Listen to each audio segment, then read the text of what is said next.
A graça do nosso Senhor Jesus Cristo, o amor de Deus e a companhia do Espírito Santo estejam conosco neste momento. Amém. Nós vivemos em um mundo com muitas distrações, que não raras vezes tiram o nosso foco de coisas importantes e essenciais para a vida, como as responsabilidades familiares e profissionais. As distrações, em muitos casos, nos impedem até mesmo de ter uma vida saudável, como ter uma boa alimentação, fazer atividades físicas, ter momentos de lazer. Além disso, existem as preocupações do dia a dia, que dependendo podem tirar o nosso sossego, nossa paz, o nosso sono. Todas essas coisas afetam não apenas a nossa vida profissional e familiar, mas também a nossa vida espiritual. Quantas vezes as distrações e as preocupações deste mundo atrapalham a nossa vida devocional? Ou a nossa participação aos cultos?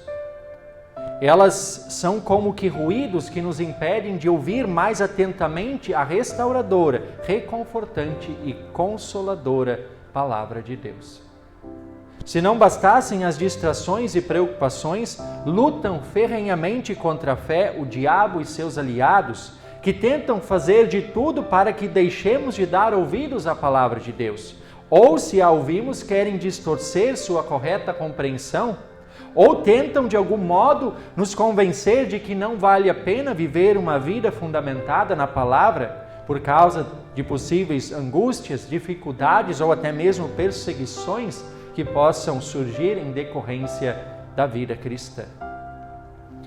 De certa forma, é sobre isso que Jesus fala na parábola do semeador. Essa é uma parábola muito conhecida. Um semeador que saiu para semear as sementes, sendo que parte caiu à beira do caminho e, vindo as aves, comeram as sementes.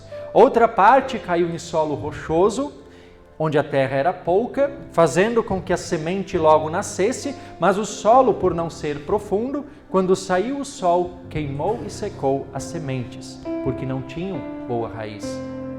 Outra parte caiu entre os espinhos, e os espinhos cresceram mais depressa e sufocaram as plantas. Outra parte, enfim, caiu em terra boa e deu muitos frutos, a 100, a 60 e a 30 por um. E Jesus em seguida explica essa parábola. E ele diz que a todos os que ouvem a palavra do reino e não a compreendem, vem o maligno e arrebata o que lhes foi semeado no coração. Este é o que foi semeado à beira do caminho. O que foi semeado em solo rochoso, esse é o que ouve a palavra e logo a recebe com alegria, mas não cria raiz em si mesmo, sendo de pouca duração, pois quando chegam as angústias ou perseguições por causa da palavra, logo se escandaliza.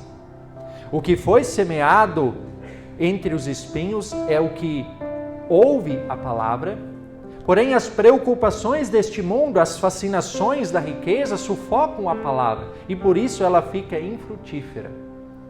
Mas o que foi semeado em boa terra é o que ouve a palavra e a compreende. E é este que frutifica e produz a 100, a 60 e a 30 por um. Nessa parábola, a semente é a palavra de Deus. O semeador por excelência é o próprio Jesus Cristo, que semeia a palavra através do seu ensino, através de sua própria vida e obra. Contudo, os semeadores são também todos aqueles que dão testemunho da palavra, especialmente pastores fiéis da igreja, mas também cada cristão que no seu dia a dia testemunha a sua fé aos outros. E nós percebemos que nessa parábola, Jesus dá um enfoque especial ao ouvir. Ele chega a dizer, inclusive, quem tem ouvidos para ouvir, ouça. Porém, como vimos, existem muitas coisas que podem atrapalhar o nosso ouvir. Ruídos que nos impedem de compreender corretamente a palavra de Deus, ou que nos escandalizam diante das dificuldades que, como cristãos, poderemos enfrentar. Ou ainda, distrações, preocupações e fascínios terrenos que desviam a nossa atenção da palavra de Deus. Essa parábola muitas vezes costuma ser abordada somente a partir dos tipos de solos. Afinal, que tipo de solo você é? Você ouve a palavra e logo deixa que o maligno arrebate do seu coração? Você ouve a palavra com alegria, mas não permite que ela crie raiz em seu coração, a ponto de duvidar ou abrir mão dela na primeira dificuldade? Você ouve a palavra, mas as preocupações do dia a dia, as distrações e os fascínios deste mundo acabam sufocando a palavra? Ou você é aquela terra boa, aquele que ouve a palavra, aquele que recebe e compreende essa palavra e assim produz a 100, a 60 e a 30 por 1? Que tipo de solo você é? Essa é uma reflexão válida e muito importante. Porém, nós não podemos focar apenas nessa questão. Para quem trabalha com solo, com agricultura, quem trabalha ou quem já trabalhou, sabe que o solo é muito importante. Porém, de nada adianta preparar o melhor solo se a semente não for boa. A verdade é que todos nós muitas vezes oscilamos entre esses 4 tipos de solos. Há momentos em que o maligno rapidamente arrebata a palavra que ouvimos. Em outros momentos, a palavra parece não estar enraizada o suficiente a ponto de duvidarmos de Deus em momentos de dificuldade. E quem nunca deixou as preocupações, os fascínios e as distrações deste mundo sufocarem a palavra? Porém, muitas vezes nós também somos aquela terra boa, que recebe a palavra, que compreende a palavra e assim produz muitos frutos. O ponto é que o foco principal nunca deve ser o solo, mas sim a semente, pois é a semente que tem o poder de transformar e restaurar até os piores tipos de solo. E mesmo quando somos um solo fértil, um solo que produz muitos frutos, o mérito jamais estará em nós, mas na própria palavra, na boa semente da palavra que recebemos. É o Espírito Santo que age por meio da palavra, que nos faz recebê-la, que nos faz compreendê-la, nos capacitando a produzir muitos frutos. O profeta Isaías diz: porque assim como a chuva e a neve descem dos céus e para lá não voltam sem que primeiro reguem a terra e a fecundem e a façam brotar para dar semente ao semeador e pão ao que come, assim será a palavra que sair da minha boca. Não voltará para mim vazia, mas fará o que me apraz e prosperará naquilo para que a designei. A palavra de Deus é plenamente fiel e eficaz. Ela cumpre exatamente aquilo que promete fazer. Isaías anunciou a libertação do povo de Deus do exílio babilônico antes mesmo de Jerusalém ser levada ao exílio. Tudo se cumpriu exatamente conforme a palavra de Deus. Logo após a queda em pecado, Deus prometeu que enviaria um Salvador ao mundo. E essa promessa se cumpriu em seu Filho Jesus Cristo. Jesus Cristo é o Verbo que se fez carne. É a própria palavra de Deus encarnada. Somente Jesus tem o poder de transformar e restaurar o nosso coração, que era um solo totalmente infértil, improdutivo e que muitas vezes ainda manifesta isso, em um coração, em um solo que realmente é fértil e produtivo. O poder não está em nós. O poder não está em nosso coração, mas unicamente na ação da palavra que o próprio Deus semeia em nosso coração. É através dessa semente que o Espírito Santo nos conduz ao arrependimento e, consequentemente, ao gracioso perdão que Jesus Cristo conquistou para cada um de nós. A palavra de Deus é fiel e eficaz. Ela cumpre exatamente aquilo que se propõe a fazer. Jesus Cristo foi prometido e veio ao mundo.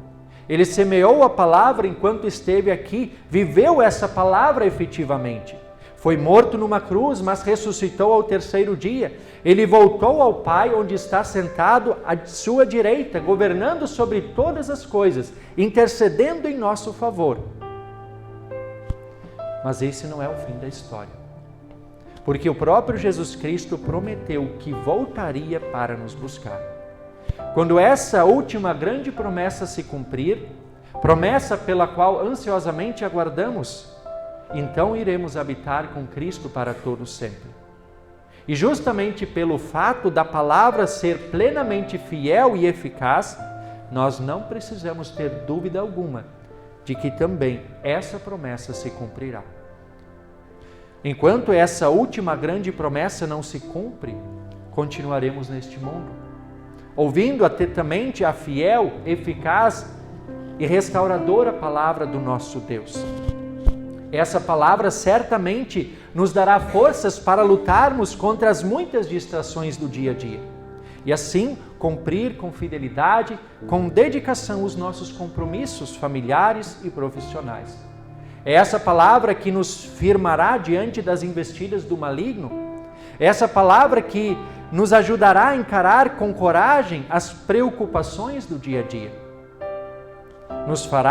Nos dará firmeza e esperança em meio às dificuldades da caminhada cristã.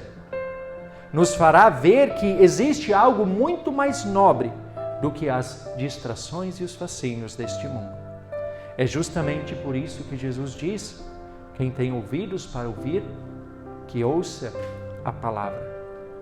E nós não apenas ouvimos essa palavra, mas também a testemunhamos.